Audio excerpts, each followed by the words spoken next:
மீண்டுமாக நாம் தேவ பக்திக்குரிய செய்திக்குள்ளாக நாம் இந்த நாட்களிலே தியானிக்க போகிறோம். தேவன் நமக்கு உதவி செய்வார். நாம் வாசிக்கலாம் மல்கியாவின் புத்தகம், மல்கியா சிறிய தீர்க்கதரிசன புத்தகம் 2ஆம் அதிகாரம் 15வது வசனம். அவர் ஒருவனை அல்லவா படைத்தார், அவர் ஒருவனை அல்லவா படைத்தார், ஆவி அவரிடத்தில் பரிபூர்ணமாய் இருந்ததே, பின்ன ஏன் ஒருவனை படைத்தார், தேவ பக்தியுள்ள சந்ததியை பெரும்படித்தானே. நாம் எல்லாரும் கண்களை மூடி இந்த சத்தியத்துக்கு நம்ம அர்ப்பணித்து நம்ம ஜெபிப்போம். நல்ல தகப்பனே, அப்பா, இந்த அருமையான இந்த ஆராதனை நாளிலே தம் பிள்ளைகளோடு கூட நீங்க பேசும்படி தேவன் மீண்டும் உம்முடைய வசனத்தோடு இன்றைக்கு இடைப்படும்படி ராஜா நீங்க வந்திருப்பதற்காக நாங்கள் நன்றி செலுத்துகிறோம். எங்கள் தேவன் எங்களுக்கு நீங்க பாராட்டுகிற எல்லா வித அன்புக்காய், இரக்கத்துக்காய், சிநேகத்துக்காய், உம்முடைய காருண்யத்துக்காய் நாங்கள் நன்றி செலுத்துகிறோம். இன்றைக்கும் தேவன் எங்களோடு நீங்க பேசுவீராக. உங்க நாமம் மகிமைப்படட்டும். இயேசுவின் மூலம் ஜெபிக்கிறோம் நல்ல பிதாவே, ஆமென். இந்த நாளிலும் தேவன் நம்மளோடு கூட சொல்லுகிறார். நாம் வாசிக்கலாம். தேவ பக்திக்காக பவுல் தம்முடைய உத்தம குமாரனாகிய தீமோத்தேயுக்கு சொன்ன வார்த்தைகளை தான் நாம் இன்றைக்கு தொடர்ந்து தியானித்துக் கொண்டிருக்கிறோம். இன்றைக்கு நம்முடைய ஆவியை குறித்து நாம் தியானிக்க போகிறோம். 1 தீமோத்தேயு 4ஆம் அதிகாரம் 12வது வசனத்தை நாம் வாசிக்கலாம். உன் இளமையை குறித்து ஒருவனும் உன்னை அசட்டை பண்ணாதபடிக்கு நீ வார்த்தையிலும் நடத்தையிலும் அன்பிலும் ஆவியிலும் விசுவாசத்திலும் கற்பிலும் விசுவாசிகளுக்கு மாதிரியாயிரு. அல்லேலூயா, அல்லேலூயா. இன்றைக்கு ஆவியை குறித்து நாம் பார்க்க போகிறோம். அல்லேலூயா. தேவன் மனிதனை முக்கூறுள்ள சிருஷ்டிப்பாக உருவாக்கினார். நம்முடைய தேவன் எப்படி பிதா, குமாரன், பரிசுத்த ஆவி என்று நாம் சொல்லுகிறோமோ, அது போல மனிதனுடைய சிருஷ்டிப்பிலும் ஆவி, ஆத்துமா, சரீரம் என்ற 3 நிலையிலே ஒரு மனிதனை தேவன் என்ன பண்ணார்? சிருஷ்டித்தார். அல்லேலூயா, அல்லேலூயா. இதில் நமக்கு தேவன் சிருஷ்டித்த ஆவி என்பது என்ன அப்படின்னா, தேவன் ஒரு மனிதனை ஆவிக்குரியவனாக மாற்ற வேண்டும், செயல்பட வைக்க வேண்டும் என்று அவர் நினைத்தால், அப்பொழுது முதலாவது தேவன் நம்முடைய அந்த திரித்துவத்தில், அதாவது மனிதனாய் படைத்த நமக்குள்ள ஆவி, ஆத்மா, சரீரத்துல முதலாவது அவர் எதை தொடுவார் என்றால் நம்முடைய ஆவியை தான் தொடுவார். அல்லேலூயா, அல்லேலூயா. சரீரத்தை அல்ல, ஆத்துமாவை அல்ல, ஆவியைத்தான் கர்த்தர் என்ன பண்ணுவார்? தொடுவார். அல்லேலூயா. இந்த ஆவிதான் தேவன் நமக்கு கொடுத்திருக்கிற இந்த ஆவிதான் பரலோக தேவனோடு கனெக்ட் ஆகிற வல்லமை உடையது. அல்லேலூயா. அதனால்தான் ஆண்டவர் எங்கு பேசும்பொழுது சொல்லுவாரு, ஆவி உற்சாகம் உள்ளது. ஏன்னா ஆவிக்கு மட்டும்தான், நம்முடைய ஆவிக்கு மட்டும்தான் தேவனோடு அந்த இணைகிற தன்மை உண்டு. ஆத்துமா 2 பக்கம் பேலன்ஸ்டா இருக்கும். சரீரம் மேலோங்கி இருந்தால் சரீரத்தின் பக்கம் ஆத்துமா சாய்ந்து விடும். அப்பொழுதுதான் மனிதன் என்னவாகிறானா? செத்த நிலைக்கு வந்து விடுகிறான். அவன் பின்மாற்றக்காரனாக மாறி விடுகிறான். ஆனால் ஒரு ஆவி தேவனோடு இருக்குமே ஆனால் ஆத்துமா ஆவியோடு இணைந்து கொள்ளும். அவனைத்தான் வேதம் ஆவிக்குரியவன் என்று சொல்லுகிறது. அல்லேலூயா, அல்லேலூயா. அப்ப தேவன் ஒரு மனிதனை தொடும் பொழுது நம்முடைய ஆவியைத்தான் முதலாவது என்ன பண்ணுவார்? தொடுவார். அல்லேலூயா, அல்லேலூயா. அப்போ நம்முடைய ஆவியின் தன்மை, நமக்கு இருக்கிற இந்த ஆவியின் தன்மை என்ன அப்படின்னு சொன்னா, நீங்கள் நீதிமொழிகள் 20:27 வாசித்தீங்கன்னா, மனுஷனுடைய ஆவி கர்த்தர் தந்த தீபமாயிருக்கிறது. என்னது? கர்த்தர் தந்த தீபமாயிருக்கிறது. ஹல்லேலூயா. நமக்குள்ள ஒரு வெளிச்சம், ஒரு டார்ச் லைட், ஒரு 1000 வாட்ஸ் பல்பு எரிந்து கொண்டு இருக்கிறது போல ஒரு காரியம் உள்ள இருக்கு. அது என்ன அப்படின்னா, அதான் தேவன் நமக்கு தந்த ஆவி. அல்லேலூயா, அல்லேலூயா. இந்த ஆவி பீஸ் போயிடுச்சு, இந்த ஆவியில எரியல, இந்த தீபம் அணைஞ்சிருச்சு அப்படின்னா அவன் யார் அப்படின்னா, அவன் செத்த நிலையில் இருக்கிறான், அவன் பின்மாற்றக்காரன். அவனுக்குள்ளே தேவன் பேசவோ செயல்படவோ முடியாத ஒரு நிலைக்கு அவன் தன்னை மறைத்து கொண்டான், அவன் தேவனை விட்டு தன்னை பிரித்து கொண்டான் என்றுதான் நாம் சொல்ல வேண்டும். அல்லேலூயா, அல்லேலூயா. அப்போ இங்க வசனம் சொல்லுகிறது, மனுஷனுடைய ஆவி கர்த்தர் தந்த தீபம். அந்த வசனத்தின் அடுத்த பகுதி சொல்லுகிறது, அது உள்ளத்தில் உள்ளவைகளை எல்லாம் ஆராய்ந்து பார்க்கும். அல்லேலூயா. இது ஆவி உயிரோட இருக்கணும். அல்லேலூயா. ஆண்டவர் ஆதாமை பார்த்து சொன்னார், நீ இந்த கனியை புசிக்கும் நாளில் சாகவே சாவாய். அவங்க என்ன பண்ணாங்க?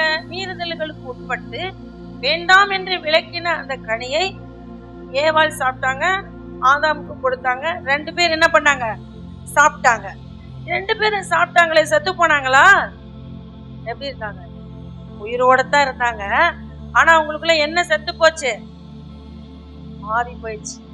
அந்த உணர்வின் தன்மை போய்விட்டது. அல்லேலூயா. தேவனுடைய குணத்தை அவர்கள் ஆவியில் இழந்து விட்டார்கள். தேவனுடைய சுபாவம் அவர்களிடத்துல என்ன ஆயிடுச்சு? வெளியே போயிடுச்சு. அதான் செத்த நிலை. அல்லேலூயா. செத்த நிலையில நம்ம என்ன நினைக்கிறோம்னா, மண்டையை போட்டு கொட்டு மிளகு போட்டு கொண்டு போய் குழியில இறக்குறோம் பாரு, அதைத்தான் சாகுறதுன்னு நம்ம நினைச்சிட்டு இருக்கிறோம். அதல்ல. அல்லேலூயா.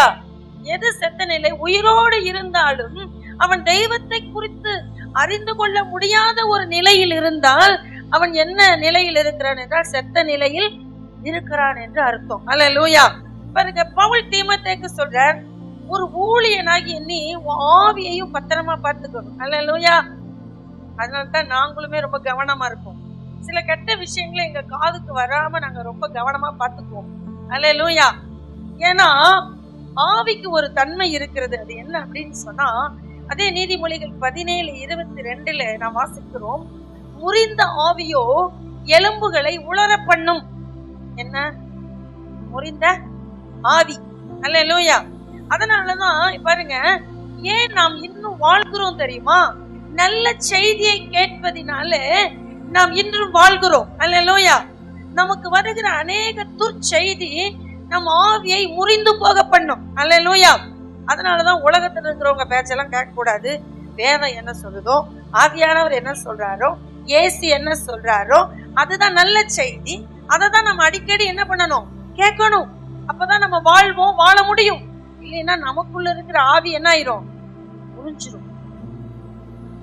ஏன் மனிதன் சூசைடு, ஏன் மனிதன் தற்கொலையை நோக்கி போகிறான்? அவனுடைய ஆவி என்ன பண்ணுகிறது? முறிந்து போயிடுது. அவன் சொல்லுகிறான், நான் உயிரோடு இருக்கிறதை விட சாகிறது. அதனாலதான் அவன் தற்கொலையை நோக்கி போய் சாவை அவன் விரும்புகிறான். வாழ விரும்பல. ஏன் வாழ்வை அவன் விரும்பல? அவன் கேட்ட கெட்ட செய்தி, அவனை தாக்கின கெட்ட செய்தி அவன் வாழ்க்கையை வெறுக்க செய்கிறது. இப்ப நீங்க மேலும் மேலும் தினமும் என்ன செய்தி கேட்கணும் அப்படின்னா, நல்ல செய்தி கேட்கணும். கெட்ட செய்தி யாராவது கொண்டு வந்தாங்கன்னா ஆஃப் பண்ணிருங்க. போதும், அது எனக்கு தெரியும், அதை குறித்து நீங்க அதிகமா என்ன பண்ணாதீங்க, பேசாதீங்க அப்படின்னு அந்த வார்த்தைகளை, அந்த பேச்சை கொஞ்சம் நம்ம ஸ்டாப் பண்ணிடணும். அல்லேலூயா. நம்மளும் அந்த கெட்ட செய்தியை கேட்கறதுக்கு எங்க போக கூடாது? அந்த மாதிரி இடத்துக்கு போக கூடாது. அதனாலதான் சங்கீதக்காரன் சொல்றார், துன்மார்க்கருடைய ஆலோசனையில் நடவாம், பாவிகளுடைய வழியில் நில்லாமலும், பரியாசக்காரன் உட்காரும் இடத்தில் உட்காராமலும். இதெல்லாம் போனா நமக்கு என்ன வரும்னா, ஆவி முறிஞ்சு போயிடும். கேட்கக்கூடாத செய்தியை கேட்டுதான் நம்ம வாழ்க்கை என்ன இருக்கு? வீணா இருக்கு.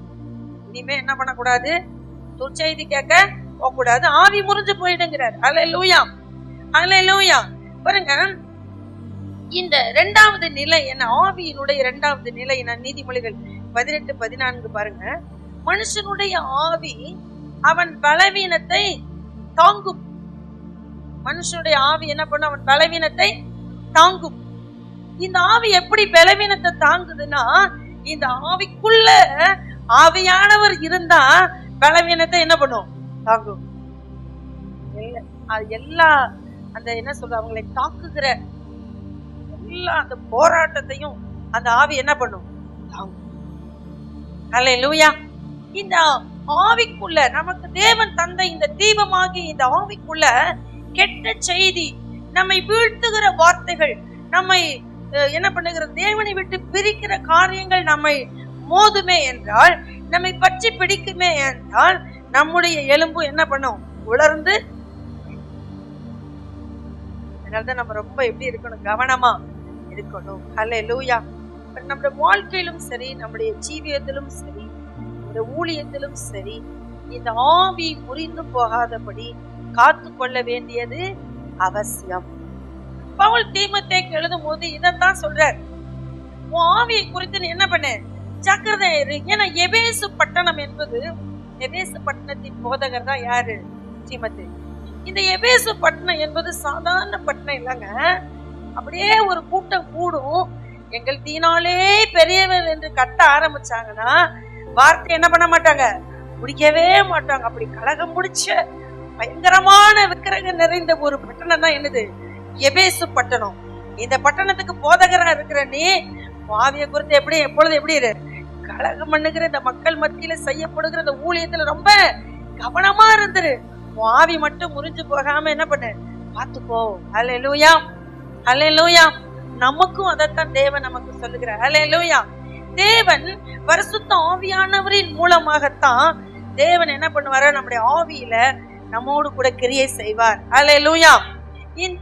இந்த ஆவியானவர், இந்த பரிசுத்த ஆவியானவருடைய கிரியைக்கு நாம் எவ்வளவாய் அர்ப்பணிக்கிறோமோ அவ்வளவாய் நம்முடைய ஆவி பாதுகாப்பா இருக்கும்.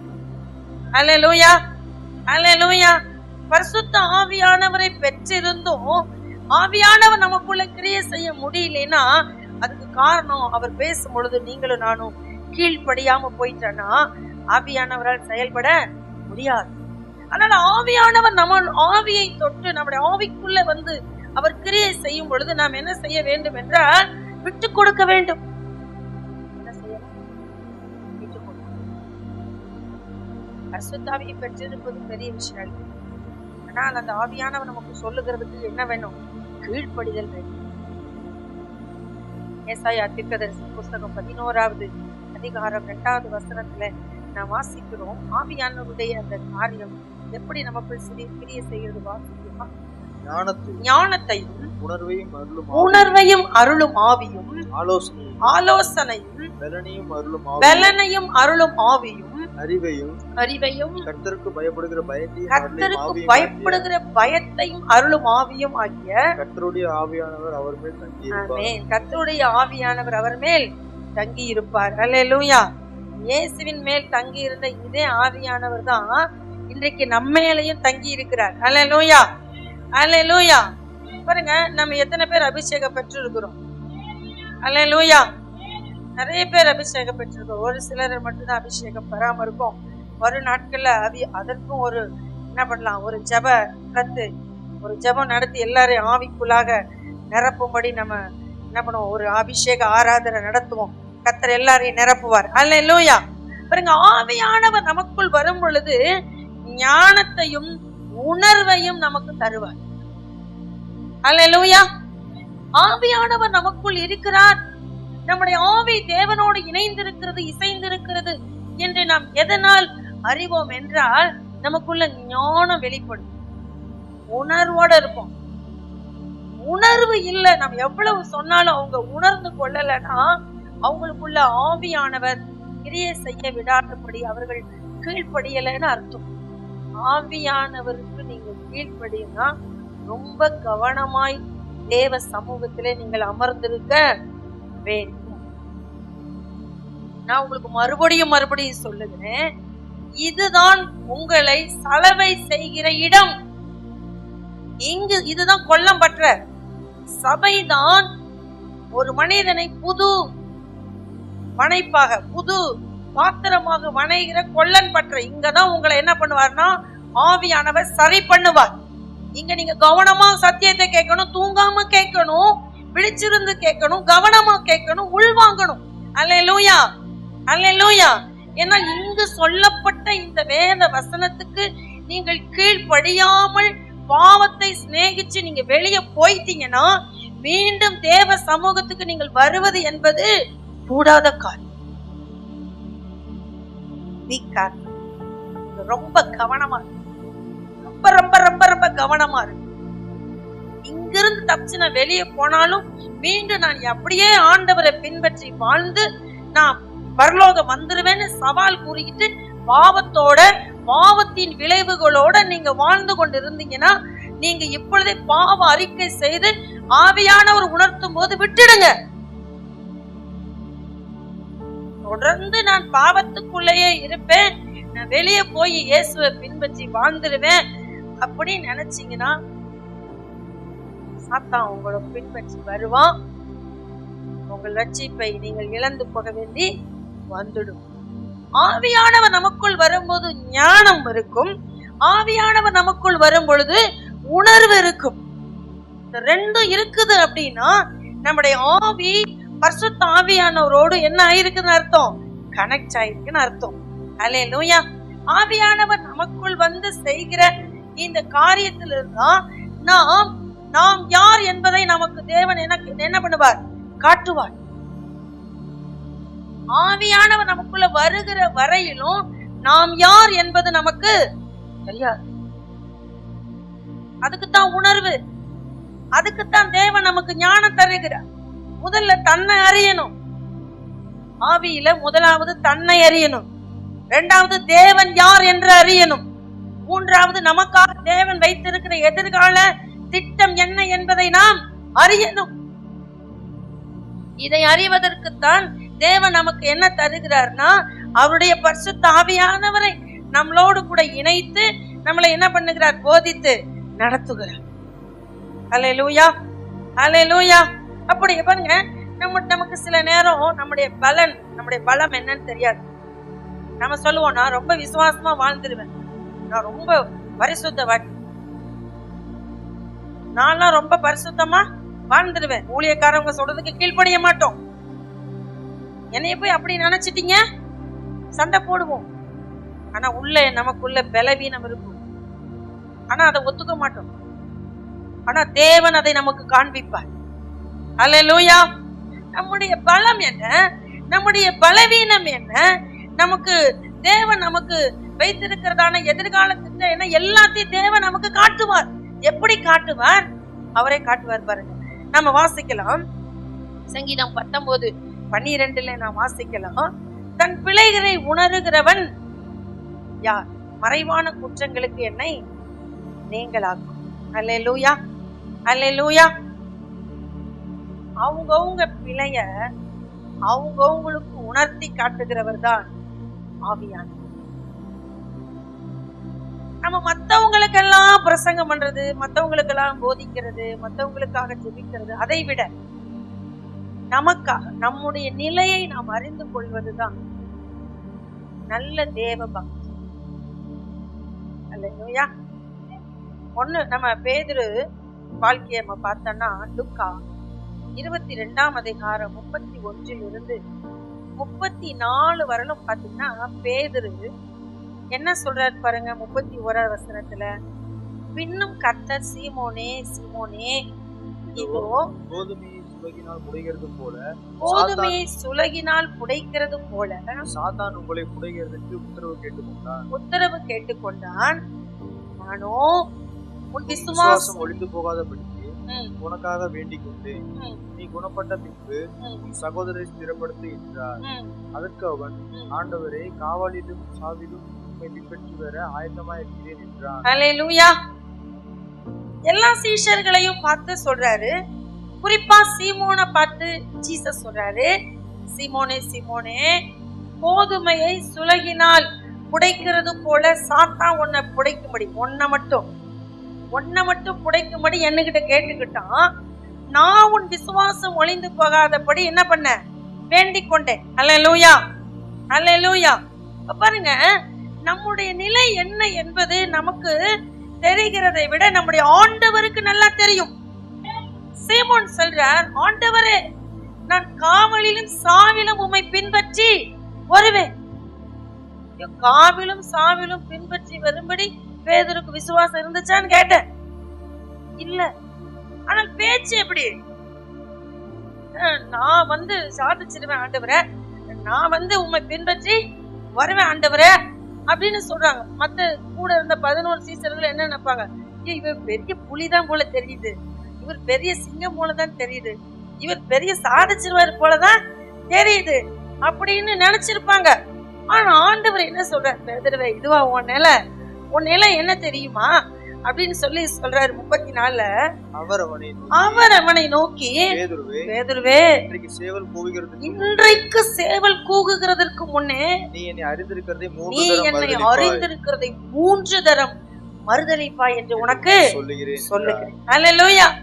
3 தரம் பேதுரு இன்னைக்கே மறுதலிக்க போறார் என்பது இயேசுவுக்கு எப்படி தெரியும்? அதே ஆவியானவர் தான். அல்லேலூயா. முதலாவது நம்ம தன்னை அறியணும், நம்மளை அறியணும். அதுக்குதான் பரிசுத்த ஆவியானவர் நமக்கு உதவி செய்தார். அல்லேலூயா. நம்மளை அறியணும். பேதுரு சொல்றாரு, நான் காவலில சாவில உம்மை பின்பற்றி வருவேன். போக முடிஞ்சுச்சா? பேதுருவால போக முடிஞ்சுச்சா? முடியல. இப்ப பேதுருவுடைய எண்ணம் என்ன? நான் வாழ்ந்துடுவேன், நான் சாதிச்சிடுவேன், நான் பண்ணிடுவேன். அதுக்குதான் நம்ம ஆண்டவர்கிட்ட போய் கேட்கணும், ஆண்டவே நான் யார், நான் எப்படிப்பட்டவன், எனக்கு நீங்க என்ன பண்ணும் சொல்லும் அப்படின்னு போய் கேட்கணும். அல்லேலூயா. அல்லேலூயா. இப்படிதான் நிறைய பேர் வீர வசனம் பேசி குழியில போய் என்ன பண்ணிடுறோம், உழுந்துடுறோம். அது உழக்கூடாத குழியில உழுந்துடுறோம். நான் அப்படியெல்லாம் இல்ல தெரியுமா உங்களுக்கு? எப்படி இல்ல? ஆண்டவருக்கு தெரிஞ்சுதானே அதை தேவன் எச்சரிக்கிறார். சீமோன் பேதுருக்கு ஏன் எச்சரிச்சார்? சீமோனே, உன்னை சோதிக்கிறதுக்கு பிசாசு என்ன பண்ணிட்டான், வகையா வச்சிருக்கிறான். உன்னைய பின்மாற்றத்தில் தள்ளுறதுக்கு 3 பேர் செக் வச்சிருந்தான் பிசாசு. 2 வேலைக்காரி, 1 வேலைக்காரன். ஒருத்தட்ட கூட இயேசு எனக்கு தெரியும்னு பேதுரு என்ன பண்ணல.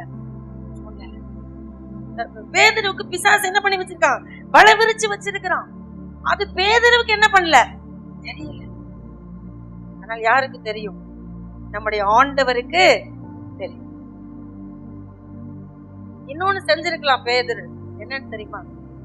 ஆண்டவரே, நீங்க எங்க எங்களை விட்டு போறேன்னு சொல்லிட்டு இருக்கிறீங்க, நாங்க கடைசி வரலும் உங்களை பின்பற்றி வந்துருவோம் அப்பா, நாங்க கடைசி வரலும் உங்களை பின்பற்றி வந்துருவோமா, எங்களை நீங்க பத்திரமா பாத்துக்குவீங்களா அப்படின்னு என்ன பண்ணிருக்கலாம், கேட்டிருக்கலாம். அல்லேலூயா. ஆனா இந்த ஜெபத்தை தேவன் இயேசு எல்லா சீஷர்களுக்காகவும் யோவான் 17ஆம் அதிகாரத்துல என்ன பண்ணாரு, ஜெபம் பண்ணினார். அல்லேலூயா. எல்லாரும் நீங்க காத்துங்க ஏசப்பா.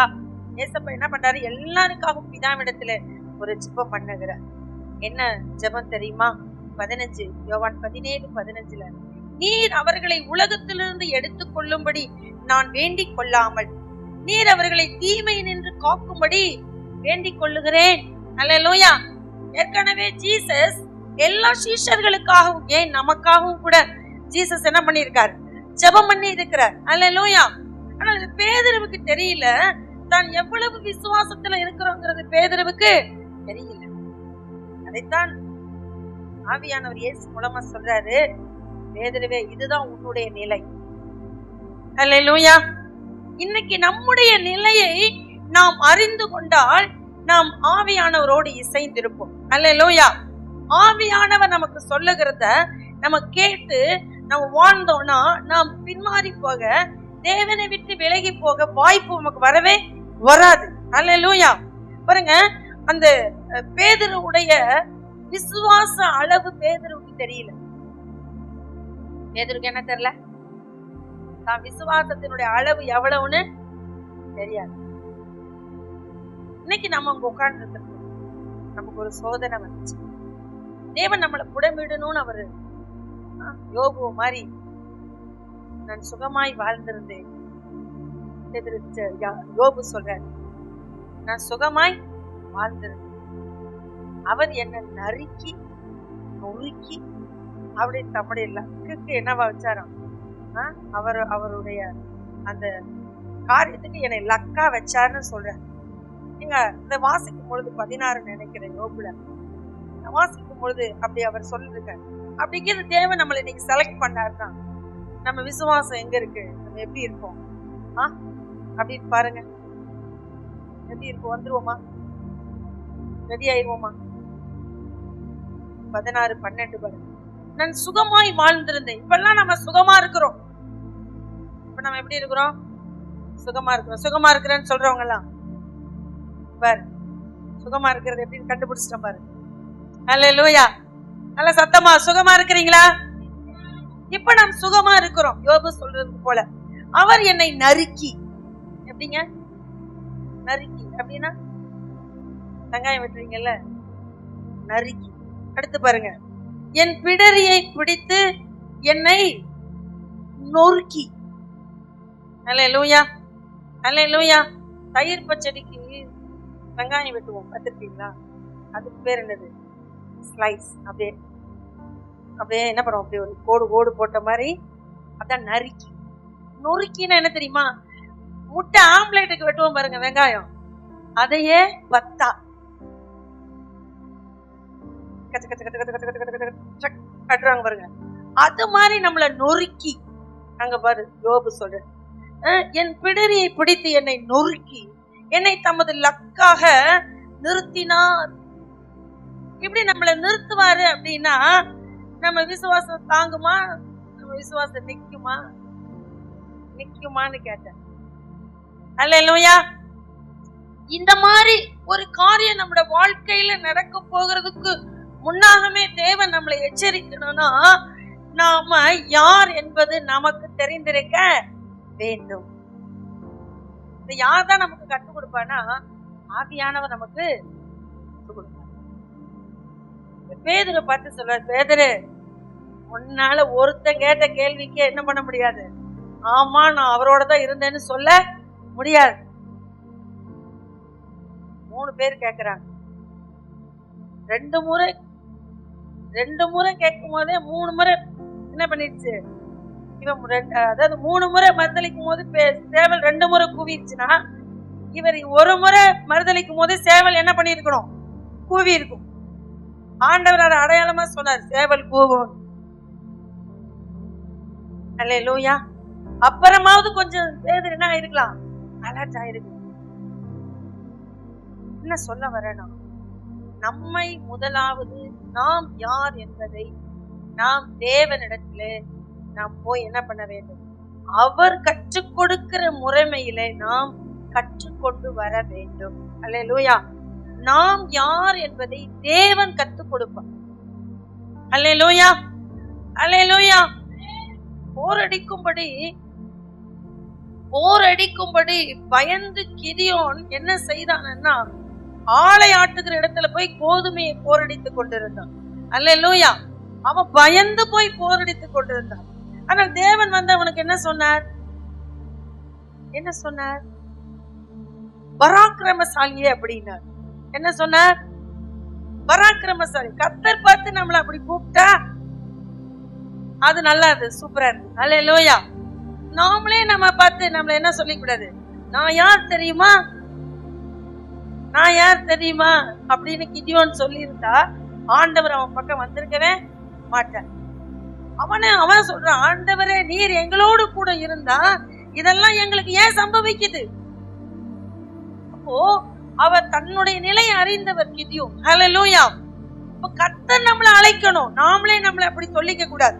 2வது பாருங்க, பேதுருவுக்கு தான் பின்மாற்றம் தெரியல. அவர் இயேசுவோடு கூட இருந்தார்தான், ஆனால் அவருடைய இருதயம் பின்மாற்றத்தில் இருந்தது. அல்லேலூயா, அல்லேலூயா. இன்றைக்கு நாம் இங்கு உட்கார்ந்து கொண்டிருக்கிறோம், ஆனால் நம் இருதயத்தின் பின்மாற்ற நிலையை நாம் அறிய வேண்டும். கர்த்தர் இன்றைக்கு நம்மளோடு கூட பேசி கொண்டிருக்கிறார். பின்மாற்றமான இருதயம் நமக்கு இருக்கிறது, அதை நம்ம விட்டு வெளியே வரணும்னு ஆவியானவர் பேசுகிறார். அல்லேலூயா, அல்லேலூயா. இன்றைக்கு ஆண்டவர் பேசும் பொழுது நீங்க அதை உள்வாங்கி உங்கள் பின்மாற்றத்துக்கு இந்த காரியம் என்னிடத்தில் இருக்கிறதே என்று நீங்கள் ஆண்டவரிடத்துல சரணடையலைன்னா ஆவியானவர் உங்களை என்ன பண்ண முடியாது, உங்களை திருப்பி கொண்டு வர முடியாது. பேதுருவுக்கு அதுதான் இருந்தது, பின்மாற்ற நிலை. அல்லேலூயா. அதனால்தான் இயேசு மரித்து விட்டார், உயிரோடு எழுந்தி ஒரு முறை தரிசனமும் ஆகிவிட்டார் என்ற நிலையிலும் அவர் எங்க போனாரு? மீன் பிடிக்க போனார். அல்லேலூயா. உங்களுக்குள்ள மறைஞ்சிருக்குது பின்மாற்றம் அப்படிங்கிற பேதுருக்கு சொல்றார், பேதுரு உன் விசுவாச அளவு குறைஞ்சிருக்குது. பேதுரு உனக்குள்ள பின்மாற்றம் என்ன பண்ணிருக்கு? மறைஞ்சிருக்கு. அல்லேலூயா, அல்லேலூயா. யாருக்காக பேசுகிறார் என்று எனக்கு தெரியாது, ஆனால் பேசிக் கொண்டிருக்கிறார். அல்லேலூயா. ஆனால் இயேசுவினால் இந்த காரியம் பேதுருவுக்கு உணர்த்தப்பட்டது. இன்றைக்கும் நமக்கு நம்முடைய காரியத்தை தேவன் நம்மளோடு கூட பேசிக்கொண்டு, நீங்கள் யார் என்பதை முதலாவது நீங்கள் அறிய வேண்டும். அல்லேலூயா, அல்லேலூயா. இரண்டாவதா பேதுருவுக்கு கர்த்தர் யார் என்பதை உணர்த்தினார். கர்த்தர் யார்? பேதுருவுக்கு தான் யார் என்பது விளங்கிச்சு. அடுத்து கர்த்தர் யார் என்பதை என்ன பண்ணணும்? பேதுரு கற்றுக்கொள்ளணும். அதை அங்க நம்ம பார்க்கிறோம். அவர் நமக்காக வேண்டுதல் செய்கிறவர். 32வது வசனம் பாருங்க. அவர் நமக்காக வேண்டுதல் செய்கிறார். சீமோனே சீமோனே அப்படின்னு சொல்லி அவருக்கு சீமோனுக்காக இயேசு என்ன செய்தார்? வேண்டுதல் செய்தார். ஹல்லேலூயா, ஹல்லேலூயா. அப்ப நம்முடைய ஆவியானவர் நமக்காக நம்மளோடு கூட இருந்து வாக்கு கடக்காத பெருமூச்சுகளோடு கூட அவர் என்ன செய்கிறார்? வேண்டுதல் செய்கிறார். ஹல்லேலூயா. நாம என்ன சொல்லக்கூடாது அப்படின்னா, என் திறமை என்ன தெரியுமா, என் சாமர்த்தியம் என்ன தெரியுமா, என் படிப்பு என்ன தெரியுமா, என் சம்பளம் என்ன தெரியுமா, இதெல்லாம் நாம சொன்னோம்னா நமக்கு இதெல்லாம் ஒண்ணுமே இல்லைன்னு அர்த்தம். ஹல்லேலூயா, ஹல்லேலூயா. பாருங்க, கர்த்தர் யார்? உங்களுக்கு படிப்பு இருக்கலாம், சாமர்த்தியம் இருக்கலாம், திறமை இருக்கலாம், பலன் இருக்கலாம். ஆனால் உங்களுக்காக உங்கள் ஆண்டவர் ஜெபிக்கிறார் என்ற அறிவு இல்லைன்னா நீங்கள் ஆண்டவரை யார் என்று அறிந்து கொள்ள முடியாது. அல்லேலூயா, அல்லேலூயா. நமக்கு என்ன இருந்தாலும் இல்லைனாலும் நமக்காக அப்பா என்ன பண்றாரு? ஜெபிக்கிறார். அல்லேலூயா. என் ஜெபத்தால சாதிச்சுட்டேன், என் திறமையால சாதிச்சுட்டேன் அப்படின்லாம் நம்ம என்ன பண்ணக்கூடாது? சொல்லக்கூடாது. நம்முடைய தேவன் நமக்காக ஜெபிக்கிறவர் என்று நாம் அறிய வேண்டும். அல்லேலூயா. அவரே நமக்காக வேண்டுதல் செய்கிறவர். அல்லேலூயா. அடுத்த வசனத்துல சொல்றார், பேதுரு நீ குணப்பட்ட பின்பு உன் சகோதரனை ஸ்திரப்படுத்து. அடுத்து அவருடைய ஆண்டவர் இயேசுவின் குணம் அங்கு வெளிப்படுகிறது. பேதுரு குணப்படுகிற வரையிலும் என்ன பண்ணார்னா வெயிட்டிங்ல இருக்கிறார். அல்லேலூயா, அல்லேலூயா. நமக்குள் இன்றைக்கு நமக்குள் நம்ம பிரத்யட்சமா இயேசுவை பார்க்க முடியல. நமக்குள்ள யார் தான் கிரியை செய்து கொண்டிருக்கிறார்? ஆவியானவர் வாசம் பண்ணி கிரியை செய்து கொண்டிருக்கிறார். இன்றைக்கும் ஆவியானவர் நமக்கு எதற்காக வெயிட்டிங்ல இருக்கிறார்னா நம்முடைய ஆண்டவரை புரிந்து கொள்ள வேண்டும். நம் குணப்படும்படி அவர் காத்திருக்கிறார். அல்லேலூயா. கர்த்தர் நாம் மாறும்படி, நாம் குணப்படும்படி என்ன பண்ணுகிறார்? காத்திருக்கிறார். ஆண்டவரை நம்ம புரிஞ்சுக்கணும். நம்மள அப்படியே விட்டுட்டு போகிறவர்கள் அப்படி இருந்தா நம்ம பக்தி உள்ள தேவ சந்ததியாய் வாழ முடியாது. எந்த சந்ததி பக்தி உள்ள சந்ததியாய் மாறுனா கர்த்தர் குணப்படுத்துகிறாரே, அந்த குணப்படுத்துறதுக்கு நம்ம ஒப்பு கொடுக்கும் பொழுது நம் குணமடைவோம். அல்லேலூயா. நம்ம பிறந்து வளரும் போதே நம்ம எல்லாரும் பூரண பரிசுத்த வாட்டியோ பூரண புருஷனோ கிடையாது. நம்மகிட்ட 1000 குறை இருக்கும். அல்லேலூயா. 1000 தவறுகளோட தான் நாம் இயேசுவிடத்துல வந்தோம். அவர் ஒவ்வொரு நாளும் நம்மளை குணமாக்கி கொண்டே இருக்கிறார். நம்முடைய கெட்ட குணத்தை நம்மிடத்திலிருந்து வெளியேற்றி கொண்டே இருக்கிறார். நமக்குள்ள நல்ல சுபாவங்களை நமக்குள்ள கர்த்தர் கொடுத்து கொண்டே இருக்கிறார். அல்லேலூயா. அப்ப பாருங்க, நாம் குணப்பட நாம் சகோதரனை ஸ்திரப்படுத்துவோம், அது வேற. ஆனால் நாம் குணப்படும்படி ஆவியானவர் நம்மளோடு இடைப்படுகிறார். இன்றைக்கும் நீங்கள் குணப்படும்படிதான் ஆவியானவர் உங்களோடும் என்னோடும் இடைப்பட்டு கொண்டிருக்கிறார். அல்லேலூயா, அல்லேலூயா. பேதுருவுக்கு கர்த்தர் யார் என்பதை சொல்லுகிறார். அவர் முதலாவது நமக்காக வேண்டுதல் செய்கிறவர், இரண்டாவது அவர் நமக்காக குணப்படும்படி காத்திருக்கிறார். அல்லேலூயா, அல்லேலூயா. நீங்க ரோமர் 2:4 வாசிச்சோன்னு சொன்னா, அதில் முதல் வசனத்திலிருந்து இருக்கும். நமக்கு 4வது வசனத்தை மட்டும் வாசிக்கலாம். 4வது வசனம், அல்லது தேவ தயவு நீ குணப்படும்படி உன்னை ஏவுகிறது என்று அறியாமல் அவருடைய தயவு, பொறுமை, நீடிய சாந்தம் இவைகளின் ஐஸ்வர்யத்தை அசட்டை பண்ணுகிறாயோ? தேவன் ஒவ்வொரு நாளும், ஆவியானவர் ஒவ்வொரு நாளும் நாம் குணப்படும்படி காத்திருக்கிறார். ஆலயத்துல ஆரம்பத்துல சத்தியம் கேட்கும் போது நமக்கு புரியல, தூங்கணும். சத்தியம் புரியாம தூங்கணும். அல்லேலூயா. குணப்படணும். எதிலிருந்து? நம்முடைய கெட்ட குணங்கள் ஒவ்வொன்றையும் நம்மிடத்திலிருந்து வெளியேற்றுவதற்கு ஒவ்வொரு நாளும் நாம் குணப்பட்டு கொண்டே இருக்கணும். அல்லேலூயா. அதான் புது சிருஷ்டியாய் நாம் மாறுகிறோம். கிறிஸ்துவின் மனவாட்டியாய் நாம் மாறுகிறோம்.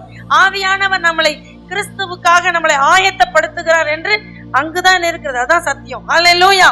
பாருங்க, தேவன் தம்முடைய தவறுகளை திருத்திக் கொள்ள நமக்கு கால அவகாசம் கொடுத்து காத்திருக்கிறார். அதை நம்ம பயன்படுத்திக்கணும். சிலர் அந்த கால அவகாசத்தை தவறா பயன்படுத்திக்கிறாங்க. வேதம் சொல்லுகிறது, நன்மையும் தீமையும் நம் முன்பாக இருக்கிறது, ஜீவனும் மரணமும் நம்முடைய முன்பாக இருக்கிறது. நாம எதை செலக்ட் பண்ணுகிறோமோ அதுதான் நம்முடைய வாழ்க்கை. உங்களுக்கு முன்பாக நன்மையும் தீமையும் இருக்கிறது, ஜீவனும் மரணமும் இருக்கிறது.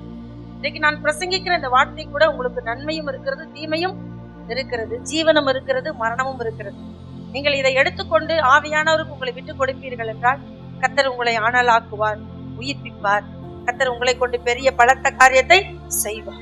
அல்லேலூயா. அதெல்லாம் நான் விட்டு கொடுக்க முடியாது, இப்படியேதான் இருப்பேன் அப்படின்னா அது உங்கள் பாடு. அல்லேலூயா. தேவன் நம்மளை குணப்படுத்துகிற இந்த ஊழியத்தில் தான் அவர் யார் என்பதை நமக்கு காண்பிக்கிறார். இந்த ஊழியத்துல தான் அவர் யார் என்பது நமக்கு காண்பிக்கிறார். அல்லேலூயா.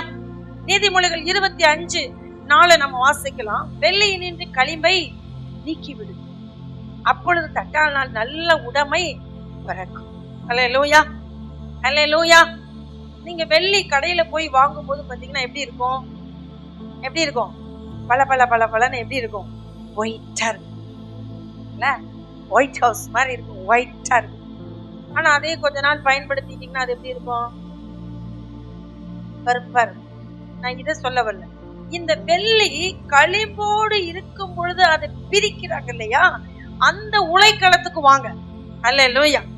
இப்ப பாருங்க, இந்த வெள்ளியில என்ன கலந்திருக்கு அப்படின்னா களிம்பு கலந்திருக்குது. அல்லேலூயா. அதே 1 பேதுரு 1:7 நம்ம வாசிக்கிறோம், அழிந்து போகிற பொன் அக்கினியினாலே சோதிக்கப்படும். அல்லேலூயா. இந்த வெள்ளி பொன் எல்லாமே நாம் இன்றைக்கு பார்க்கிற வண்ணம் ஜொலிக்க வேண்டும் என்றால் அது ஒரு இடத்துக்குள்ள போயிட்டு தான் வெளியே வரணும். அது எங்க அப்படின்னா உலைக்களம்.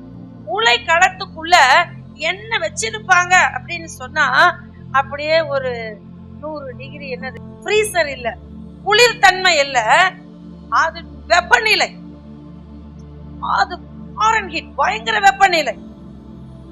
அதுக்குள்ள பயங்கரமான உஷ்ணம் இருக்கு, அதற்குள்ள பயங்கரமான ஹீட் அப்படி இருக்கும். அதுலதான் வெள்ளியும் களிம்பும் பிரிக்கப்படுகிறது. அதுலதான் தங்கம் சுத்த தங்கமாய் பிரிக்கப்படுகிறது. அல்லேலூயா. அல்லேலூயா.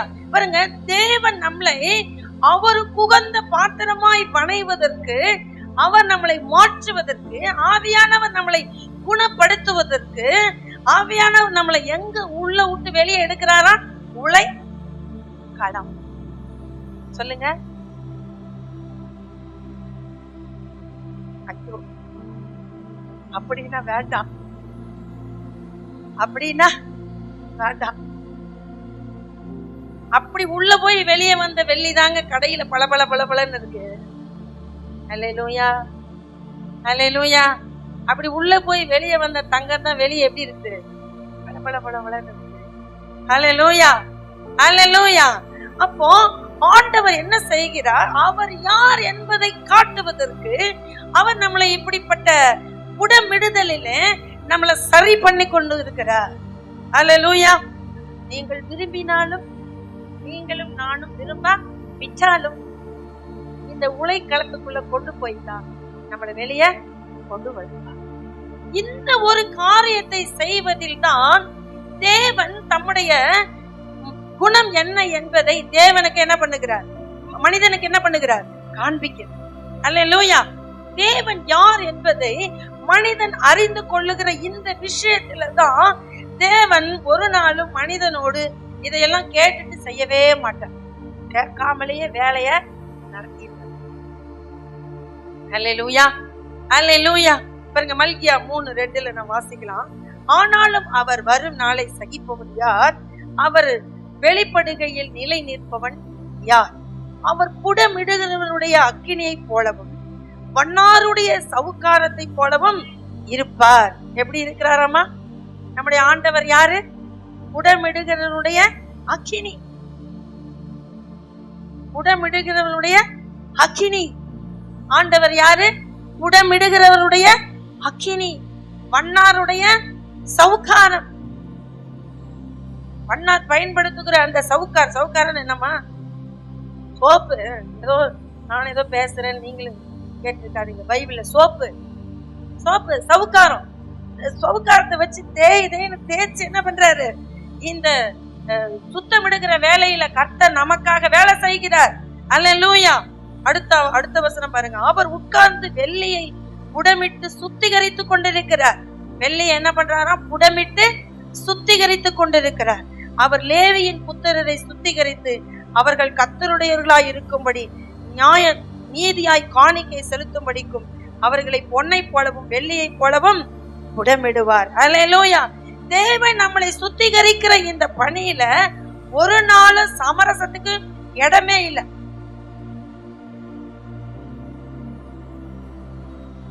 உங்களுக்கு புரியுதா? எனக்கு தெரிஞ்சவன், எனக்கு ஊழியம் செஞ்சவன், எனக்கு தண்ணி மூட்டு கொடுத்தவன், ஐயோ எனக்கு நைட்டெல்லாம் காவல் காத்தவன், இவ்வளவு காணிக்கை கொடுத்தவன், இவ்வளவு பாடுனவங்க, இவ்வளவு உபவாசிச்சவங்க, இதெல்லாம் ஆண்டவர்கிட்ட பேச்சுக்கே இடம் இல்லை. அவர் அப்படி திருப்பி சொல்வார், நீ பாட்டு பாடுறவர் அதனாலதான் உன்னை புடமிடுறேன், நீ உபவாசிச்சவர் அதனாலதான் உன்னை புடமிடுறேன், நீ இவ்வளவு காணிக்க கொடுத்தவர் இதனாலதான் உன்னை புடமிடுறேன். ஏன்னா நீ பாடுனது வீணா போயிடக்கூடாது, நீ காணிக்க கொடுத்தது என்ன பண்ணிடக்கூடாது, வீணா போயிடக்கூடாது, நீ உபவாசிச்சது என்ன பண்ணிடக்கூடாது, வீணா போயிடக்கூடாது, நீ இன்னும் ஜொலிக்கணும்னு தான் உன்னை நான் புடமிடுகிறேன்னு சொல்லுகிறேன். அல்லேலூயா, அல்லேலூயா. இப்ப தேவனிடத்துல என்னன்னா புடமிடுகிற வேலையில ஆண்டவர்கிட்ட எக்ஸ்கியூஸ் மட்டும் கேட்கவே முடியாது, கூடாது இல்ல. அல்லேலூயா. அவர் கைய வச்சா நம்ம மாறுற வரையிலும் எடுக்கவே மாட்டான். அல்லேலூயா. ஒரு குயவன் தன் பாத்திரத்தை களிமண் மேல வச்சு அவன் பாத்திரமா வணையும் பொழுது அவன் கையை எடுத்துட்டு அது பாத்திரம் ஆகுமா? ஆகாது. அது அவன் விரும்புகிற வரையிலும், அந்த பாத்திரம் ஆகுற வரையிலும் குயவனுடைய கை அந்த களிமண் மேலே தான் இருக்கும். அல்லேலூயா. அது அவன் விரும்புக வணைகிற பாத்திரம் ஆகுற வரையிலும் குயவனுடைய கை அந்த களிமண் மேலே தான் இருக்கும். அல்லேலூயா. ஆண்டவர் நம்மள அப்படி உடமிடணும்னு நினைச்சிட்டாருன்னா அவர் நம்ம மேல் வச்ச கைய நம்ம மாறுற வரையிலும், நம்ம சரியாகிற வரையிலும், நம்ம வெள்ளி மாதிரி பொண்ணு மாதிரி நம்ம ஜொலிக்கிற வரையிலும் அவர் கரத்தை எடுக்கவே மாட்டார். அல்லேலூயா. நிறைய பேருக்கு இந்த சத்தியம் விளங்குறது இல்ல. தேவன் யார் என்ற சத்தியம் விளங்குறது இல்ல. தேவன் யார்னா இப்படிப்பட்ட காரியத்தை செய்கிறவர். அல்லேலூயா.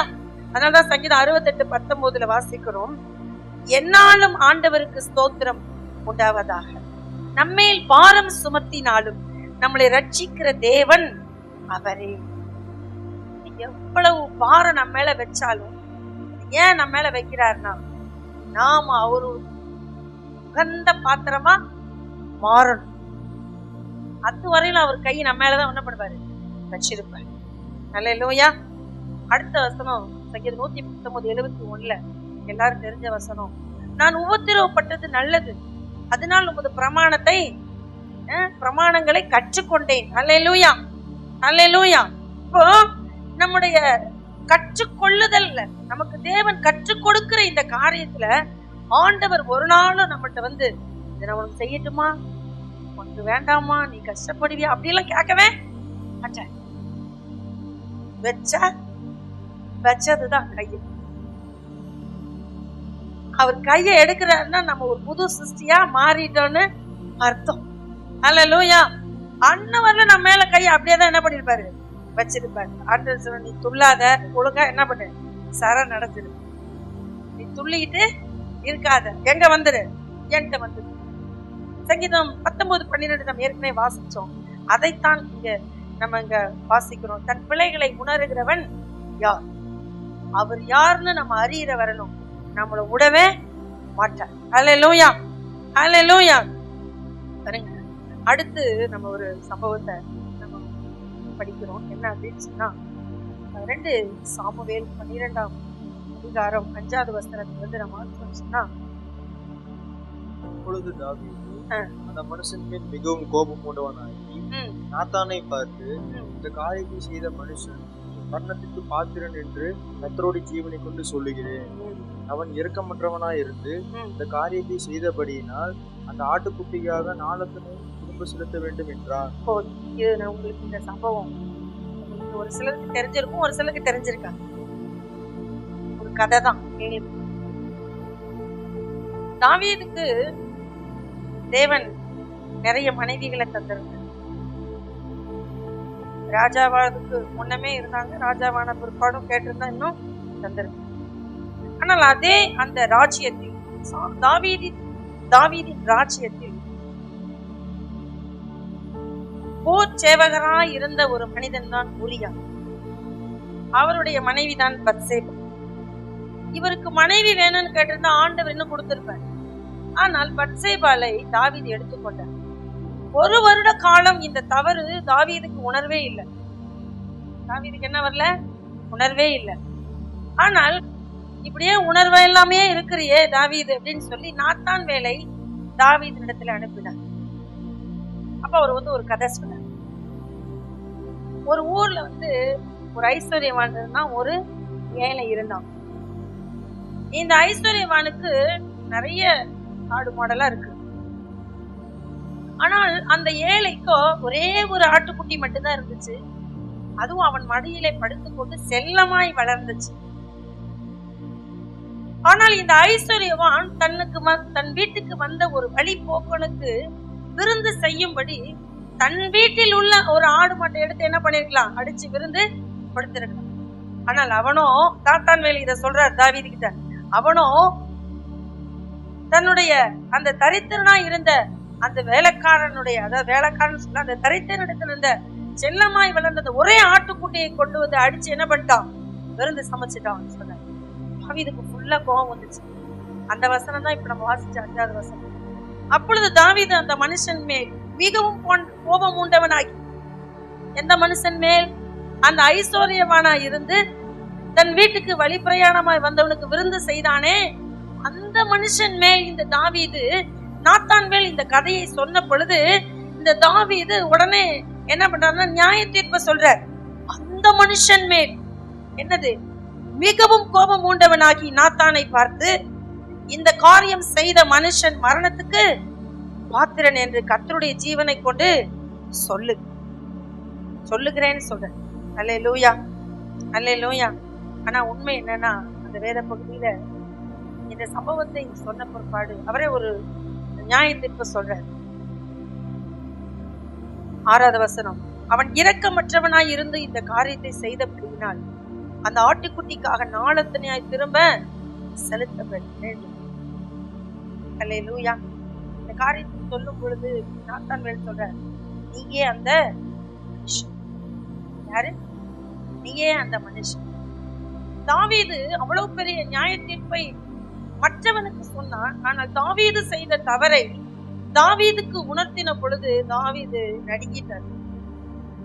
7வது வசனம், அப்பொழுது நாத்தான் தாவீதை நோக்கி, நீயே அந்த மனுஷன். இஸ்ரவேலின் தேவனாகிய கர்த்தர் சொல்லுகிறது என்னவென்றால், நான் உன் இஸ்ரவேலின் மேல் ராஜாவாக அபிஷேகம் பண்ணி உன்னை சவுலின் கைக்கு தப்புவித்து உன் ஆண்டவனுடைய வீட்டை உனக்கு கொடுத்து உன் ஆண்டவனுடைய ஸ்திரீகளையும் உன் மடியிலே தந்து இஸ்ரவேல் வம்சத்தையும் யூதா வம்சத்தையும் உனக்கு கையளித்தேன். இது போதாதிருந்தால் இன்னும் உனக்கு வேண்டியதை தருவேன். இது போதாதுன்னா உனக்கு என்ன வேணுமோ எல்லாமே தந்திருப்பேன். ஆனால் நீ என்ன மதியீனமான காரியத்தை செய்தார்? இந்த தவறு செய்து தாவீதுக்கு 1 வருட காலம் அவர் தன் தப்ப உணரவே இல்லை. அல்லேலூயா, அல்லேலூயா. அப்போ தாவீதுக்கு தேவன் ஒரு ஊழியம் செய்கிறார். நாத்தானை அனுப்பி, தாவீது அவன் யார் என்பதை அவனுக்கு போய் என்ன பண்ண, நாத்தான் சொல்லு, நீ சொல்லு. நம் பாவ உணர்வு அடையாத பட்சத்தில் ஆவியானவர் நமக்கு பாவ உணர்வை கொடுக்கும்படி தேவன் யாரோ ஒரு ஊழியன் மூலமாய், ஒரு நண்பன் மூலமாய், ஒரு தாய் தகப்பன் மூலமாய், உறவுகள் மூலமாய் தேவன் நமக்கு என்ன பண்ணுவார், பேசுவார். ஆனா நம்ம அதை என்ன பண்ண வேண்டும், உணர்ந்து கொள்ள வேண்டும். அல்லேலூயா. தேவன் ஒரு மனிதனை உணர்த்துகிறவர். ஆவியானவர் ஒரு மனிதனுக்கு பாவ உணர்வை கொடுக்கிறவர். ஏன் இந்த தப்பு செய்யறான் அப்படின்னு சொன்னா அவனுக்கு என்ன இல்லை அப்படின்னா உணர்வு இல்லை. உணர்வு இருந்திருந்தா அந்த தப்பை என்ன பண்ண மாட்டோம், செய்ய மாட்டோம். உணர்வு இல்லாததுனாலதான் அந்த தவறை அவன் என்ன பண்ணான், செய்தான். அதனால்தான் உணர்த்த வேண்டிய ஆவியானவர் நமக்கு தேவையா இருக்கிறார். நம்முடைய ஆண்டவர் யார் தெரியுங்களா? சங்கீதம் 139 நம்ம வாசிச்சது சொன்னாங்க. நம்முடைய ஆண்டவர் சங்கீதம் 133 1 வரையில நம்ம வாசிச்சது சொன்னாங்க. கர்த்தாவே, நீர் என்னை ஆராய்ந்து அறிந்து என் உட்காருதலையும் என் எழுந்திருத்தலையும் நீர் அறிந்திருக்கிறீர். என் நினைவுகளை தூரத்திலிருந்து அறிகிறீர். நான் நடந்தாலும் படுத்திருந்தாலும் என்னை சூழ்ந்திருக்கிறீர். என் வழிகள் எல்லாம் உமக்கு தெரியும். அல்லேலூயா, அல்லேலூயா. நம்முடைய ஆண்டவர் நம்ம உட்கார்தல, நம்ம எழுந்திருக்கிறத, நம்ம பேசுறதுக்கு முன்னாடி நம்மள வாயில இருக்கிற வார்த்தைய எல்லாம் என்ன பண்ணி வச்சிருக்கிறார், அறிஞ்சு வச்சிருக்கிறார். அல்லேலூயா. அதனால நம்ம ஆண்டவரை நம்ம புரிஞ்சுக்கணும், ஆண்டவர் அறியணும். நம்முடைய பாவத்தை உணர்த்தி திருத்தி நம்மை நமக்கு காட்டி நம்ம யாரும் நமக்கு புரிய வச்சு, அவர் யாருன்னு நமக்கு புரிய வச்சு, இந்த 2 பேருக்கு இடையே உள்ள உறவை அவர் ஸ்ட்ராங் பண்ணி, நீ என்னோடு உறவுல வந்துரு, உனக்கு நான் வச்சிருக்கிற திட்டம் பெருசு அப்படிங்கிறத காண்பிக்கிறதே நம்முடைய ஆவிக்குள்ள இருந்துதான். அல்லேலூயா, அல்லேலூயா. இதை நம்ம புரிஞ்சுக்கல அப்படின்னா தேவன் நமக்குள்ள இருந்து செயல்பட. வேதம் சொல்லுகிறது, யோவான் 9:5,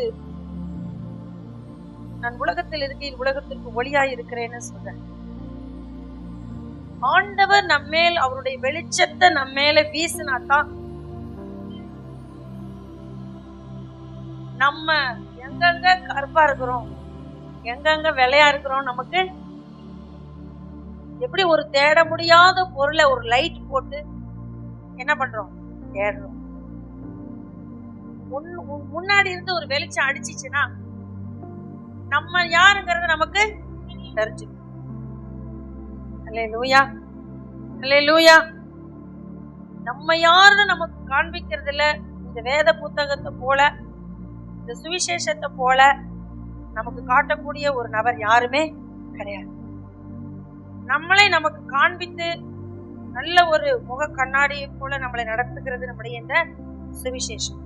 அதனால்தான் சுவிசேஷம் எல்லா இடத்துக்கும் கொண்டு போகிறோம். இந்த வேத வார்த்தைகள் தான், தேவனுடைய வார்த்தைகள் தான் ஒரு மனிதனுக்குள்ள வெளிச்சத்தை என்ன பண்ணும், கொண்டு வரும்.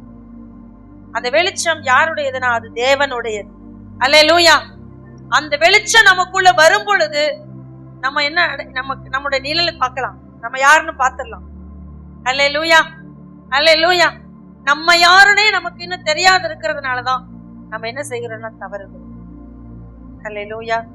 தேவன் யாருன்னா சகலத்தையும் அறிந்திருக்கிறார். கடைசியாக இந்த ஆவியானவர் நமக்கு என்ன செய்கிறார்னா நமக்கு ஒரு ரகசியத்தை சொல்லிக் கொடுக்கிறார்.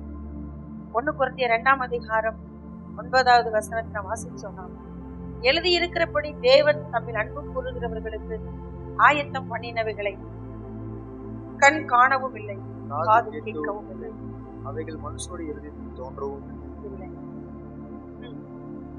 நமக்கோ தேவன் அவைகளை தமது ஆவியினாலே வெளிப்படுத்தினார். அந்த ஆவியானவர் எல்லாவற்றையும் தேவனுடைய ஆழங்களையும் அறிந்திருக்கிறார். அல்லேலூயா. இந்த ஆவியானவர் நமக்குள்ள வரும் பொழுது நமக்காக தேவன் எதிர்காலத்துல வச்சிருக்கிற காரியம் என்ன என்பதை ஆவியானவர் நமக்கு சொல்லிக் கொடுப்பார். தேவன் நமக்காக வச்சிருக்கிறத நம்முடைய கண் இன்னும், மாம்ச கண் இன்னும் என்ன பண்ணல, பார்க்கல. காது இன்னும் கேட்கல. அல்லேலூயா. நம்முடைய இருதயத்துல இன்னும் அது தோன்ற, நம்ம இருதயத்துல அது இன்னும் என்ன பண்ணல, தோன்ற. ஆனா அதையெல்லாம் நமக்கு கற்றுக் கொடுக்கிறவர் யாருன்னா ஆவியானவர். அல்லேலூயா, அல்லேலூயா. அதனாலதான் நம்ம 10வது வசனம் வாசிக்கிறோம். நமக்கோ தேவன் அவைகளை தமது ஆவியினாலே வெளிப்படுத்தினார். அந்த ஆவியானவர் எல்லாவற்றையும் தேவனுடைய ஆழங்களையும் ஆராய்ந்திருக்கிறார். அல்லேலூயா, அல்லேலூயா. தேவனுடைய ஆழம் என்ன என்பதை ஆழத்திலிருந்து தோண்டி எடுத்து நமக்கு கொடுக்கிறவர் தான் யாரு? ஆவியானவர். அல்லேலூயா, அல்லேலூயா. எதிர்காலம் என்ன என்பதை தேவன் நமக்கு வெளிச்சத்துல காண்பிக்கிறவர் தான் யாரு? ஆவியானவர். அதைத்தான் யோசேப்புக்கு கர்த்தர் அவன் சிறு வயதா இருக்கும் போதே சொப்பனத்தின் மூலம் என்ன பண்ணாரு? காண்பித்திருந்தார். அல்லேலூயா. அதனால்தான் எகிப்திலே பார்வோன் பேசினார், இவனுக்குள் விசேஷித்த ஆவி இருக்கிறது. அல்லேலூயா. உங்களுக்குள் இருக்கிற ஆவியானவரை நீங்கள் அப்படி பயன்படுத்துவீர்கள் என்றால் கர்த்தர் உங்களையும் விசேஷித்த விதமா என்ன பண்ணுவார்? பயன்படுத்துவார். அல்லேலூயா. தானியேலுக்கு அப்படிப்பட்ட விசேஷித்த ஆவியை கற்றுக் கொடுத்தார். பரிசுத்த ஆவியானவர் தான் அது, வேற யாரும் கற்று. நம் ஆவியானவரை பெறும் பொழுது நமக்கு எவ்வளவு உற்சாகம் இருந்துச்சு. இன்னைக்கு அந்த ஆவியானவரை வச்சு நம்ம என்ன பண்ணிட்டு இருக்கிறோம் யோசிச்சு பாருங்க. அல்லேலூயா, அல்லேலூயா. ஆவியானவரை வைத்து ஆவியானவர் நமக்கு என்ன வெளிப்பாடு தருகிறோம்? யாராவது நான் தேவனிடத்துல என் ஆவியானவராலே நான் வெளிப்பாடு பெற்றிருக்கிறேன் என்று சொல்லுகிறவங்க இருக்கீங்களா? எனக்கு இப்படிப்பட்ட ஊழிய தரிசனம் இருக்கு, இப்படிப்பட்ட எனக்கு ஒரு ஊழிய திட்டம் இருக்கு, இப்படிப்பட்ட எனக்கு ஒரு எதிர்காலம் இருக்கு, இப்படிப்பட்ட எனக்கு ஒரு வாழ்க்கை இருக்கு சொல்ல முடியுமா? நீங்க பெற்றிருக்கிறீங்களா? ஏன் நம் தேவன் பட்சபாதம் உள்ளவரா? எல்லாருக்கும் அந்த வெளிப்பாடை தருகிறவர் தானே. அல்லேலூயா. ஆனால் நாம் ஏன் தேவனுடைய ஆழங்களுக்குள்ள போகாம இருக்கிறோம்? அல்லேலூயா. தேவனுடைய ஆழங்களுக்குள்ள போவோம். ஆவியானவர் நமக்கு உதவி செய்வார், அதை நமக்கு வெளிப்படுத்துவார். அல்லேலூயா, அல்லேலூயா. அதனால்தான் நாம என்ன செய்கிறோம்னா ஆவியானவரோடு இணைந்து கொள்ள வேண்டும். அந்த ஆவியானவர் எல்லாவற்றையும் தேவனுடைய ஆழங்களையும் ஆராய்ந்திருக்கிறார். அல்லேலூயா, அல்லேலூயா. நீங்க வீடுகள்ல போய் வாசிச்சு பாருங்க. 1 சாமுவேல் 25ஆம் அதிகாரம் 25வது வசனத்திலிருந்து நீங்க வாசிச்சீங்கன்னு சொன்னா அங்கே ஒரு சம்பவம் நடக்கிறது. அபிகாயில் நாபால் என்று சொல்லப்படுகிற ஒரு மனிதனிடத்துல தாவீது தன்னுடைய வேலையாட்களுக்கு தேவையான உணவை வாங்கி கொண்டு வரும்படி அனுப்புகிறார். நாபாலோ வந்த வேலையாட்களை திட்டி அனுப்பிட்டார். ஆனால் அதற்கப்புறமா தாவீதை சந்திக்க வந்த அந்த அபிகாயில் சொல்றார், நீங்க அங்கே இங்க வந்து என் புருஷனை கொன்னு நீங்க ரத்த பொலிய கையில சுமந்துக்கிட்டு ஏன் போகணும்னு நினைக்கிறீங்க? உங்களுக்கு எதிர்காலத்துல ஒரு காரியம் நியமிக்கப்பட்டிருக்கிறது அப்படின்னு சொல்லி அபிகாயில் ராஜாவாகிய தாவீதினுடைய எதிர்காலத்தை குறித்து என்ன பண்றார்? சொல்லுகிறார். அல்லேலூயா, அல்லேலூயா. ரொம்ப ஆச்சரியமா இருக்கிறது. ராஜாவே, நீங்க ஏன் கரைப்பட்டுட்டு போகணும்னு நினைக்கிறீங்க? உங்களை குறித்த எதிர்கால திட்டம் என்ன தெரியுமா? 1 சாமுவேல் 25ஆம் அதிகாரத்துல நாம அங்க வாசிக்கிறோம். நம்ம என்ன சொல்லுது பாருங்க. இப்போது 28 பாருங்க. உமது அடியாளின் பாதகத்தை மன்னியும், கர்த்தரின் ஆண்டவனுக்கு நிலையான வீட்டை நிச்சயமாய் கட்டுவார். அல்லேலூயா. நிலையான வீடு உனக்கு கட்டப்படும். ஆனா இப்ப வந்து தாவீது பரதேசியா சுத்திட்டு இருக்கு. இதாங்க நமக்கு எதிர்காலம். அல்லேலூயா, அல்லேலூயா. நமக்கென்று ஒரு எதிர்கால நித்திய வீடு இருக்கிறது என்பதை இன்றைக்கு நம் இந்த வேத வசனத்தின் மூலமாய் ஒரு விஷயம் நாம் ஊர்ஜிதப்படுத்திக் கொள்வோம். கர்த்தர் நமக்கு உதவி செய்கிறவரா இருக்கிறார். தாவீதுக்கு அபிகாயில் சொல்றாங்க, உனக்கு நிலையான வீடு கட்டப்படும்பா, நீ ஏன் வந்து என் புருஷனை கொண்டு ரத்த பொலிய சுமந்துக்கிட்டு போகணும்னு வந்திருக்கிற? அல்லேலூயா. அடுத்து சொல்றாங்க, என் ஆண்டவன் கர்த்தருடைய யுத்தங்களை நடத்துகிறவராமே, நீ உயிரோடு இருக்கும் நாளில் ஒரு பொல்லாப்பும் உண்மையிலே காணப்படாதிருப்பதாக. நீ இந்த கொலையை செஞ்சுட்டு நீ போய் பொல்லாப்ப சம்பாதிச்சுக்காத. உன் எதிர்காலம் என்ன தெரியுமா? 30வது வசனம் பாருங்க. கர்த்தர் உம்மை குறித்து சொன்ன நன்மையின்படி எல்லாம் இனி என் ஆண்டவனுக்கு செய்து இஸ்ரவேலுக்கு அதிபதியாக உம்மை நியமிக்கும் போது நீ விருதாவாய் ரத்தம் சிந்தாமலும் என் ஆண்டவனாகிய நீ பழிவாங்காமலும் இருந்ததுண்டானால் அப்பொழுது என் ஆண்டவனாகிய உமக்கு துக்கம் இராது, மனஇடறுதலும் இராது.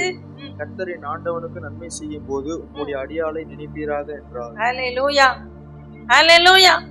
அநேகருக்கு எதிர்கால தரிசனத்தை நீங்க தான் புரிஞ்சுக்கலன்னா நாங்க புரிஞ்சு உங்களுக்கு சொல்லும் போதாவது நீங்க ஆமேன்னு சொல்லி ரிசீவ் பண்ணி ஏற்றுக்கிட்டு போனா இப்படிப்பட்ட ஆசீர்வாதம் எல்லாம் நமக்கு. ஹல்லேலூயா, ஹல்லேலூயா. நம்மள எல்லாருமே சாதாரணமானவங்க தான். நம்ம எல்லாரும் பெரிய விசேஷித்தமானவங்க கிடையாது.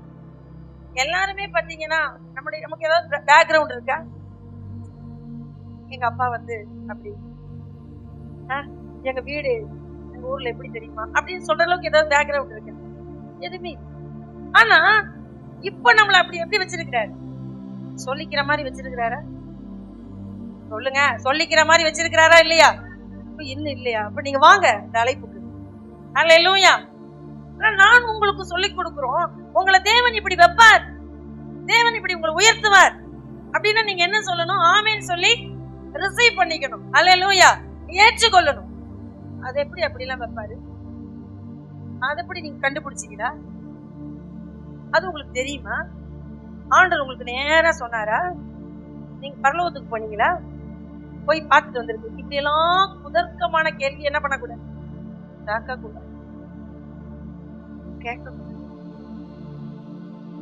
சொன்னதுக்கு பாருங்க, அபிகாயில் சாதாரண ஒரு மனுஷன், ஆனால் தாவீதோ யுத்தத்தை நடப்பிக்கிற போர் வீரன், பயங்கரமான. இதுக்கு முன்னாடி சவுலுடைய சேனாபதியா இருந்தவர் யாரு?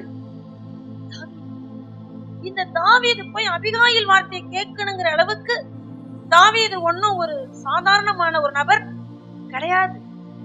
ஆனால் அபிகாயிலுடைய வார்த்தை என்ன? உனக்கு உன் தேவன் நிச்சயமாய் ஒரு நிலையான வீட்டை கட்டுவார். இதெல்லாம் கேட்டுட்டு தாவீது அப்படியே சரண்டர் ஆகி அபிகாயில்கிட்ட ஒண்ணுமே பேசாம அவ கொடுக்குற காணிக்கையை வாங்கிட்டு என்ன பண்ணிட்டான்? போயிட்டான். அது அவர் சொல்றாரு பாருங்க, ரொம்ப அழகான ஒரு வார்த்தையை அவர் சொல்லுகிறார். நீ 33வது வசனம், நீ சொல்லிய யோசனை ஆசீர்வதிக்கப்படுவதாக. நான் ரத்தம் சிந்த வராதபடிக்கும் என் கையே பழிவாங்காதபடிக்கும் நீ இன்றைய தினம் எனக்கு தடை பண்ணினபடினால் நீயும் ஆசீர்வதிக்கப்படுவாயாக. ஹல்லேலூயா, ஹல்லேலூயா. இந்த அம்மா சொன்னதை கேட்டு தாவீது அப்படியே ஏத்துக்கிட்டார். ஆச்சரியமா இருக்குது. அபிகாயில் வாயிலிருந்து இப்படி ஒரு தீர்க்க தரிசனமா? ஹல்லேலூயா. நம்ம சொல்லுகிற வார்த்தை என்றைக்குமே ஊழியக்காரன் வாயிலிருந்து, ஊழியக்காரியின் வாயிலிருந்து புறப்படுகிற ஆசீர்வாதமான வார்த்தையை நீங்க ஆமேன்னு சொல்லி ரிசீவ் பண்ணி என்ன பண்ணணும்? அதை அங்கீகரித்து ஏற்றுக்கொண்டா அது அப்படியே உங்களுக்கு நடக்கும். அது எப்படி ஆகும்னு கேட்க கூடாது. சகரியா மாதிரி வாய் பூட்டி ஊமையா அனுப்பி விட்டுருவேன். ஹல்லேலூயா, ஹல்லேலூயா. சொல்லி இருக்காங்க, இந்த வார்த்தை நிச்சயமாய் நிறைவேறும். ஆவியானவர் நமக்கு ஆழங்களை சொல்லி கொடுப்பார். யார் மூலமாவது அப்படி ஆழங்களை நமக்கு சொல்லி. ஒருவேளை இந்த அழைப்பை, இந்த தெரிந்து கொள்ளுதலை யாராவது நீங்கள் உதாசீனப்படுத்தியிருப்பீர்களானால் இன்றைக்காவது நீங்க ஆவியானவருக்கு சரண்டராகுங்க. கர்த்தர் உங்களை வரும் நாட்களில், கர்த்தர் உங்களுடைய எதிர்காலத்தை நல்ல ஒளிமயமாய் மாற்றுவார். ஹல்லேலூயா. தாவீது மட்டும் அப்படி நான் கேட்க மாட்டேன்னு போய் நாபால வெட்டியிருந்தா வீணா கொலைகாரனா தான் மாறி இருக்கணும். யாரு? தாவீது. கம்முன்னு போயிட்டாரு பாருங்க, நாபால கொல்ல. ஆனால் நாபால் இந்த சம்பவத்துக்கு அப்புறம் 10 நாள் உயிரோடு இருந்து செத்து போனதாக வேதம் நமக்கு சொல்லுகிறது. ஹல்லேலூயா. அவன் தானா சாகு வந்து என்ன பண்ணிட்டான்? செத்துட்டான். அவனை போய் கொல்றதுக்கு நிக்கிறான். யாரு? தாவீது. நமக்குன்னு தேவன் ஒரு ரூட் வச்சிருக்கிறாரு, அதுல நம்ம போகணும். அல்லேலூயா. தேவன் நம்மளை நிச்சயமாய் ஆசீர்வதிச்சு என்ன பண்ணுவாரு? உயர்த்துவார். இதுதான் தாவீதுக்கு எதிர்காலத்துல வைத்திருந்த தேவன் திட்டம். இது ஆவியானவர் அபிகாயில் மூலமாய் தாவீதுக்கு என்ன பண்ணுகிறார்? பேசுகிறார். தாவீது சிங்காசனம் ஏறின உடனே அபிகாயில கூப்பிட்டாரு. அந்த கதையெல்லாம் நமக்கு வேணும். அப்போ தேவன் ஆவியானவர் மூலமாய் நமக்கு சொல்லுகிற காரியம் என்ன? நீ யார் என்பதை உனக்கு என்ன பண்ணு? புரிஞ்சுக்கோ. நான் யார், தேவன் யார் என்பதை நீ என்ன பண்ணுங்க? புரிஞ்சுக்கோ. உங்களுக்காகவும் எனக்காகவும் தேவன் என்ன திட்டம் வச்சிருக்கிறாருங்கிறத அந்த ஆழங்களை ஆவியானவர் மூலமா நம்ம என்ன பண்ணணும்? அறிந்து கொள்ளணும். ஆவியானவர் நமக்கு பேசுகிற வார்த்தைகளை இன்றைக்கு நாம் அல்ல தட்டி விட்டு, காலங்களை நம்ம விரயமாக்கி விட்டு, காலங்களை நம்ம வேஸ்ட் ஆக்கிட்டு, அதுக்கப்புறம் ஐயோ அப்படின்னு சொல்லி என்ன பண்ணக்கூடாது? முறையிடக்கூடாது. ஆவியானவர் இன்றைக்கு உங்களுக்காக இந்த வார்த்தையை பேசுகிறார். நீங்கள் என்ன நோக்கத்துக்காக அழைக்கப்பட்டிருக்கிறீர்கள் என்பதை உங்களுக்கு தேவன் ஒரு முறை உணர்த்தி இருந்தா அப்படி கீழ்ப்படி. பல முறை உங்கள்கிட்ட தேவன் பேசி இருந்தா கீழ்ப்படி. தேவன் பேசியும் தொடர்ந்து கீழ்ப்படியாம இருந்தீங்கன்னா மகிமையை என்ன பண்ணுங்க? இழந்து போய். தாவீது அபிகாயில் தானே பேசுறா, இவன் என்ன ஒரு பெரிய மனுஷியா அப்படின்னு நினைச்சிருந்தா தாவீதுடைய சிங்காசனத்துக்கு போயிருக்க. தாவீது அதை ஏற்றுக்கொண்டார். இன்னைக்கும் கர்த்தருடைய ஆவியான நமக்கு சொல்லுகிற காரியம் இவன் என்ன காரியத்தை குறித்து பேசிக் கொண்டிருக்கிறார்? எதை செய்யும்படி தேவன் பேசிக் கொண்டிருக்கிறார்? எதை விடும்படி தேவன் பேசிக் கொண்டிருக்கிறார்? எதை தொடர்ந்து போகும்படி தேவன் பேசிக் கொண்டிருக்கிறார்? யாரோடு சமாதானமாகும்படி கர்த்தர் பேசிக் கொண்டிருக்கிறார்? எல்லாவற்றிற்கும் ஆவியானவருடைய ஆழங்களுக்கு நாம் என்ன பண்ணுவோம்? விட்டு கொடுக்கும். தேவன் நம்மளை என்ன பண்ணுவார்? நம்முடைய ஆவியில கபடத்தை நம்ம வச்சுக்க வேண்டும். ஆவியானவருக்கு நம்ம இசைஞ்சு போவோம். ஆவியானவர் நம்முடைய ஆவி என்ன பண்ணுவார்? உற்சாகப்படுத்துவார், தொடுவார். நம்மளை வச்சு பெரிய காரியத்தை கர்த்தர் நமக்கு செய்வார். அல்லேலூயா. இந்த ஆவி நமக்கு கர்த்தர் தந்த தீபம். இந்த தீபம் இன்னும் அனலா எரிய நம்ம ஆவியானவரோட என்ன பண்ணுவோம்? இணைந்து கொள்வோம், இசைந்து கொள்வோம். நாம் தேவனுக்கு எதிர்த்து நிற்க நம் போராட்டத்தையும் பிரச்சனைகளை தான் என்ன பண்ணுவோம்? சந்திப்போம். நம் ஆவியானவரோடு இசைந்து கொண்டார் தேவன் நமக்கு வெற்றி கொடியேற்றுகிறவராய் இருக்கிறார். அல்லேலூயா, அல்லேலூயா. கடைசியாய் நம்ம அந்த வசனத்தை நீதிமொழிகளை நாம் வாசிச்சோம் இல்லையா? கர்த்தர் தந்த தீபமாய் இருக்கிறது. இந்த வசனத்தை நாம் வாசிச்சோம். மனுஷனுடைய ஆவி கர்த்தர் தந்த தீபமாய் இருக்கிறது. அது உள்ளத்தில் உள்ளவைகளெல்லாம் ஆராய்ந்து பார். உள்ளத்தில் உள்ளவைகளை எல்லாம் ஆராய்ந்து பார். அல்லேலூயா. நாம் யார் என்று தேவன் நமக்கு காண்பித்திருக்கிறார். நம்முடைய தேவன் யார் என்பதை தேவன் நமக்கு காண்பித்திருக்கிறார். எல்லாத்தையும் ஊடுருவி பார்க்க முடியும். நம் உட்கார்தலை, நம்முடைய எழுந்திருத்தலை, நம்முடைய பேச்சை, நம் நாவில் சொல் பிரபாவம்னு எல்லாவற்றையும் தேவன் என்ன பண்ணி இருக்கிறார்?